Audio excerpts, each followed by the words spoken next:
आज की इस चर्चा में हम इतिहास के एक ऐसे पन्ने को पलटेंगे जहां एक संवैधानिक सुधार की कोशिश ने एकदम अनजाने में ही एक विशाल जन आंदोलन को जन्म दे दिया।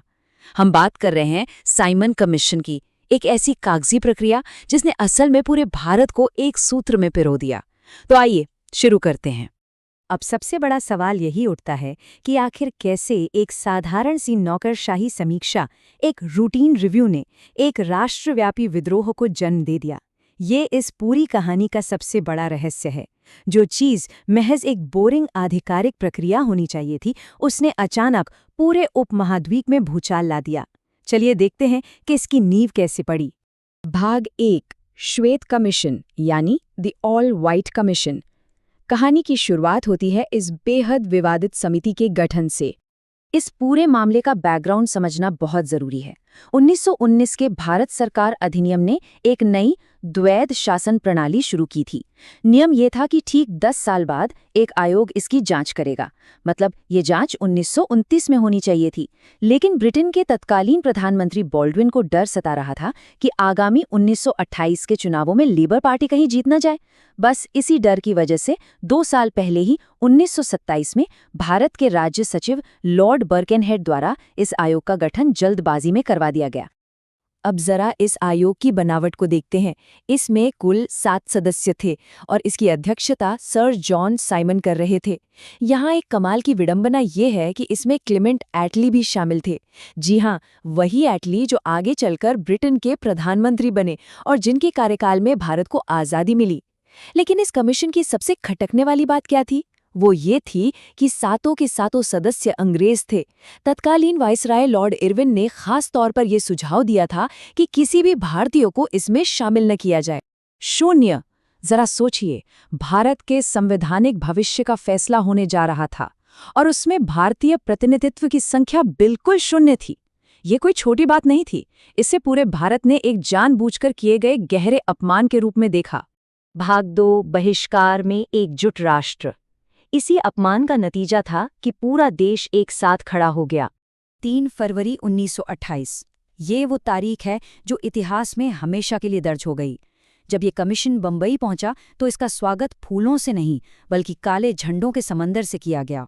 पूरे देश की सड़कों पर बस एक ही नारा गूंज रहा था, साइमन वापस जाओ या साइमन गो बैक। बंबई में हुई इस विशाल हड़ताल ने सच में ब्रिटिश सत्ता को भीतर तक झकझोर कर रख दिया। उस समय का राजनीतिक माहौल काफी जटिल और बटा हुआ था।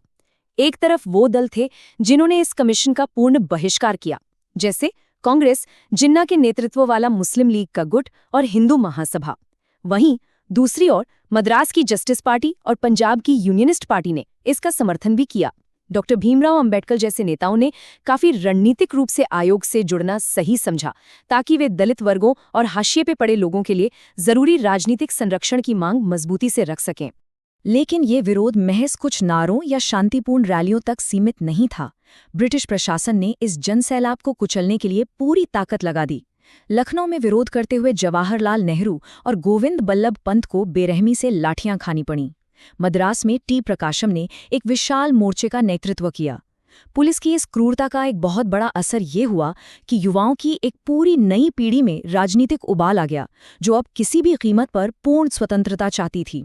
भाग 3, लाहौर की त्रासदी।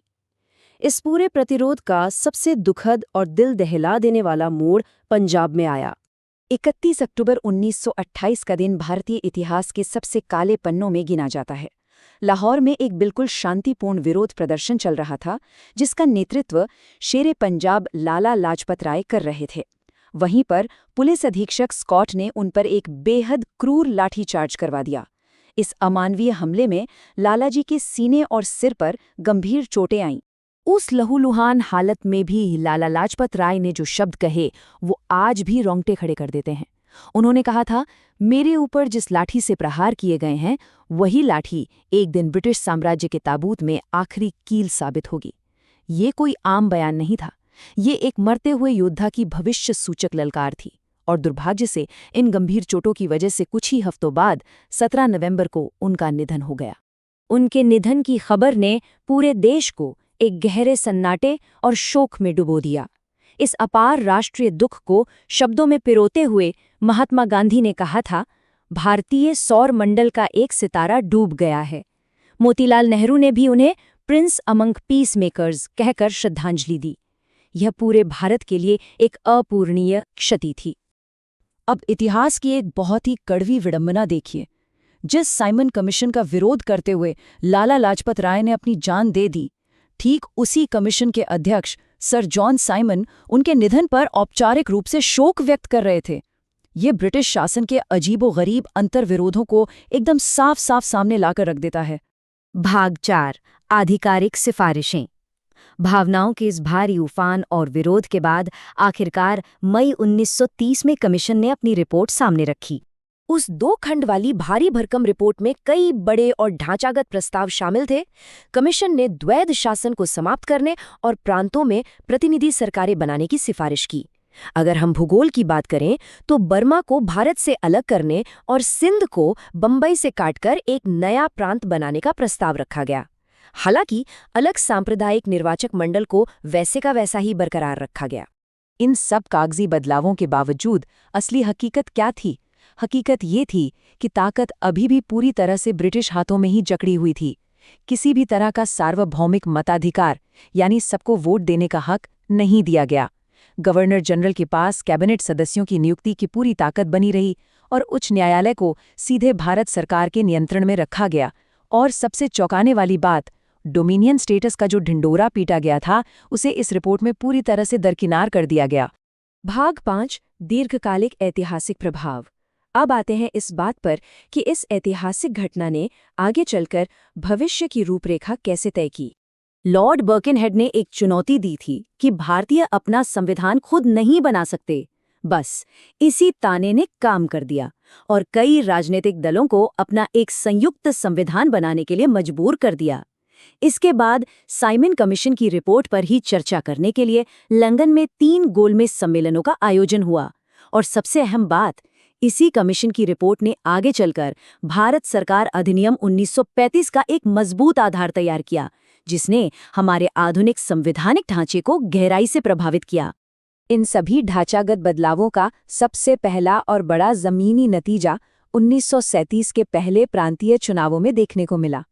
इन चुनावों में कांग्रेस ने जबरदस्त प्रदर्शन किया और लगभग सभी प्रांतों में अपनी सरकारें स्थापित कर ली। भारतीय राजनीति के लिए यह एक बहुत बड़ा और निर्णायक बदलाव था। तो इस पूरी चर्चा के अंत में एक बहुत ही दिलचस्प और बड़ा सवाल हमारे सामने रह जाता है। क्या एक ऑल वाइट ब्रिटिश पैनल ने, जिसे भारतीयों को सत्ता से दूर रखने के लिए ही बनाया गया था, अनजाने में भारतीय स्वतंत्रता की आग में घी डालने का काम किया? क्या उसने बांटने की बजाय भारत को और भी ज्यादा मजबूती से एकजुट कर दिया? सोचने वाली बात है, क्योंकि ये निश्चित रूप से इतिहास की सबसे शानदार विडंबनाओं में से एक है। इस विशेष विश्लेषण में आज के लिए बस इतना ही।